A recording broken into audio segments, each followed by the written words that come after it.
Bom dia, galera, tudo bom? Vamos falar um pouquinho sobre a meta 17 de produção de texto, referente a refletir sobre as questões sociais, certo? Bom, pessoal, refletir sobre essas questões sociais e também se manter informado é essencial para que possamos nos posicionar no mundo como cidadãos. E é por isso que as provas do Enem e de vários vestibulares, como o nosso vestibular da Universidade Federal do Paraná, exigem aí que o candidato esteja atualizado e também capaz de analisar de modo coerente a situação política e social do país. Portanto, é fundamental identificar temáticas a serem cobradas, sobretudo na elaboração de uma produção textual. Bom, nós temos aqui duas imagens, certo? A imagem 1 que versa sobre o problema de acessibilidade, a imagem 2 que versa sobre mobilidade urbana. Veja que as duas imagens, que estas duas relações, elas estão intrinsecamente ligadas, certo? Não tem como a gente falar de um sem falar de outro, elas são complementares, eu diria, falar de acessibilidade, falar de mobilidade.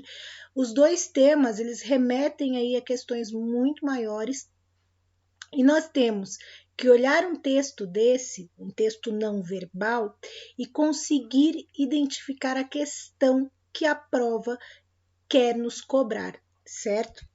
Já que nós temos duas outras imagens, imagem 3 e imagem 4, uma que evidentemente a número 3 está falando aí, está abordando a questão da saúde pública, e a imagem 4, conforme a sua apostila de produção textual nos diz, está falando sobre a questão da reintegração de posse.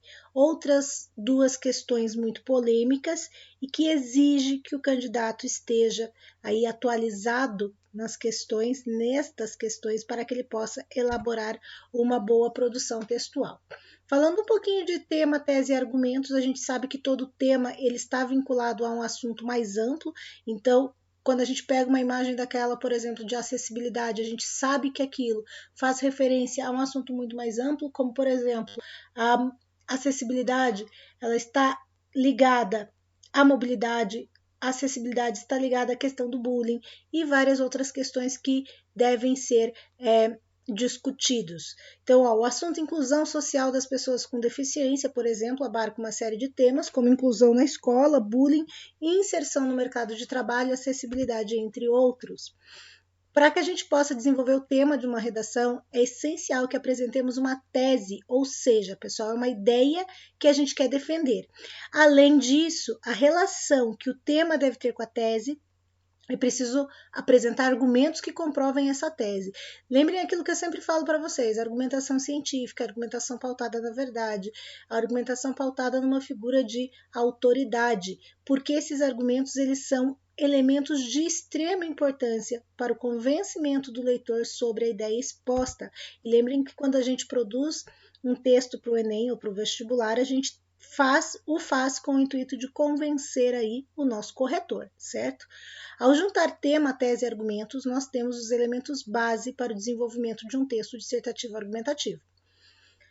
E aí, de acordo com o dicionário eletrônico WISE, a língua portuguesa, dissertar é expor algum assunto de modo sistemático, abrangente e profundo, oralmente ou por escrito. Discorrer e argumentar é apresentar fatos, ideias, razões lógicas, provas que comprovem uma afirmação ou uma tese. Então, você cria uma tese e apresenta aí argumentos que comprovem a sua tese. Sendo assim, pode-se concluir que um texto dissertativo argumentativo é aquele em que o autor apresenta um fato e expõe a sua opinião a respeito dele, defendendo-a por meio de argumentos. Então, você tem que defender a sua opinião por meio da argumentação científica. Aqui é outra imagem que a sua apostila te traz.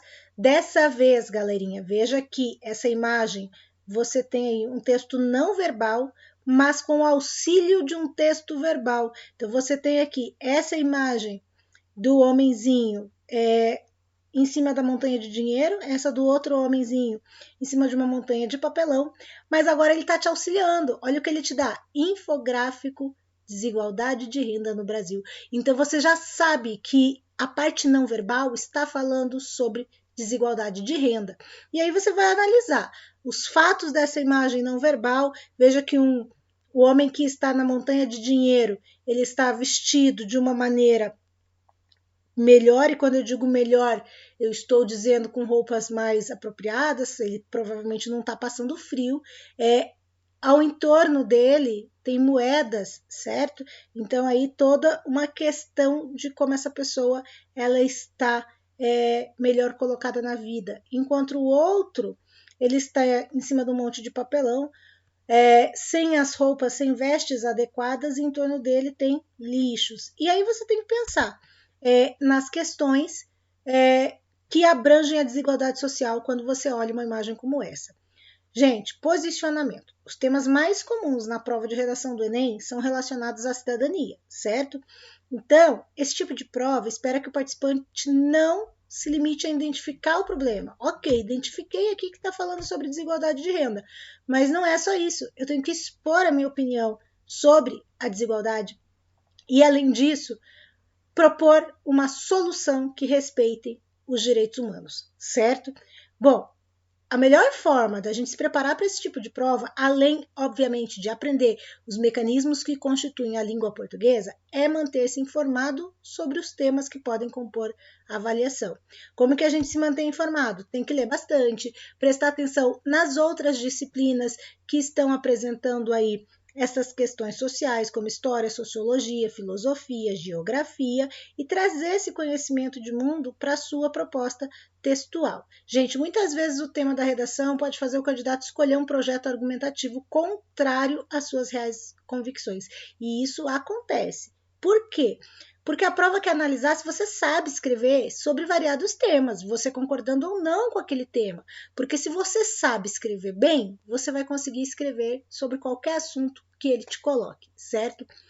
Bom, os exames em geral, eles vão julgar a capacidade de operar com diferentes vozes e defender um posicionamento racional e respeitoso. Então é aquilo que eu sempre repito para vocês. Se no dia a dia a gente não pode desrespeitar os direitos humanos, por exemplo, na nossa prova a gente também não pode. Vai ser sempre possível defender um posicionamento, qualquer que seja o seu posicionamento, desde que você faça bom uso dos recursos argumentativos e se mantenha coerência com realidade. Então, assim, você não é obrigado, a não ser quando o vestibular ou o exame te propõe isso, a defender qualquer posicionamento. Você pode defender o teu, mas com coerência e lógica, certo? Gente, todo tema vinculado a um assunto, certo? Tema, tese e argumentos são elementos base para desenvolver um texto. Texto dissertativo é aquele que o autor apresenta um fato e expõe a opinião sobre esse fato. Um dos pré-requisitos para fazer esse tipo de texto, então, é ter bastante informação sobre os assuntos de interesse coletivo da sociedade. E, além de identificar o problema, o tema apresentado, é importante que você tenha uma boa argumentação. Para ter uma boa argumentação, lê bastante, escolhe um teórico aí de referência para que você possa utilizar na tua produção textual, que você com certeza conseguirá fazer uma boa prova. Pessoal, essa foi então a nossa meta 17. Beijo grande para vocês e até a próxima aula.